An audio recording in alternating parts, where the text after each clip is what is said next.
ইরানের ড্রোন হামলায় কুয়েতে মার্কিন ঘাঁটিতে তীব্র বিস্ফোরণ, পাল্টা হুঁশিয়ারি তেহরানের।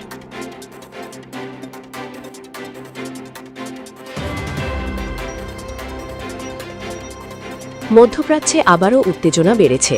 কুয়েতে অবস্থিত একটি মার্কিন সামরিক ঘাঁটিতে ড্রোন হামলার দাবি ঘিরে নতুন করে আলোচনায় এসেছে ইরান।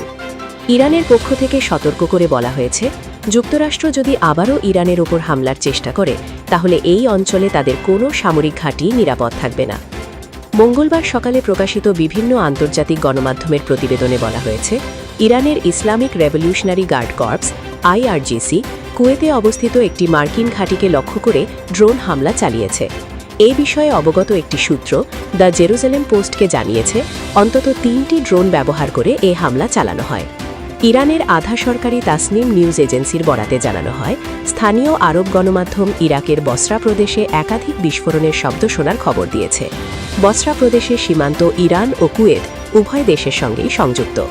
একই সময়ে ইরানের রাষ্ট্রীয় সম্প্রচার মাধ্যম IRIB আরব গণমাধ্যমের বরাত দিয়ে জানায়, মঙ্গলবার সকালে কুয়েতে একটি বড় অগ্নিকাণ্ডের ঘটনাও ঘটেছে।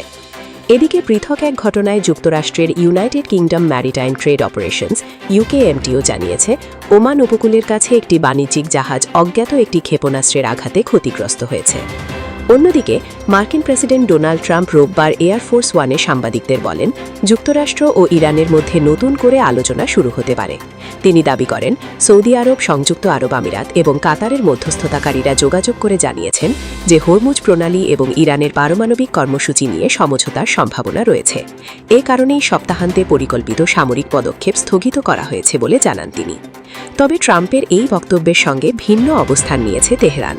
ওয়াল স্ট্রিট জার্নালের বরাতে ইরানের পররাষ্ট্র মন্ত্রণালয়ের মুখপাত্র ইসমাইল বাগাই বলেছেন, যুক্তরাষ্ট্রের সঙ্গে বর্তমানে কোনো আলোচনা চলছে না এবং নিকট ভবিষ্যতেও কোনো বৈঠকের পরিকল্পনা নেই। তিনি আরও জানান, পররাষ্ট্রমন্ত্রী আব্বাস আরাকিচি ইরাক সফরে থাকলেও ইরানের আলোচক দল দেশের মধ্যেই অবস্থান করছে এবং যুক্তরাষ্ট্রের সঙ্গে কোনো আনুষ্ঠানিক সংলাপ চলছে না। মধ্যপ্রাচ্যের এই দ্রুত পরিবর্তনশীল পরিস্থিতি আন্তর্জাতিক নিরাপত্তা নিয়ে নতুন করে উদ্বেগ সৃষ্টি করেছে। Desk report ISJ news.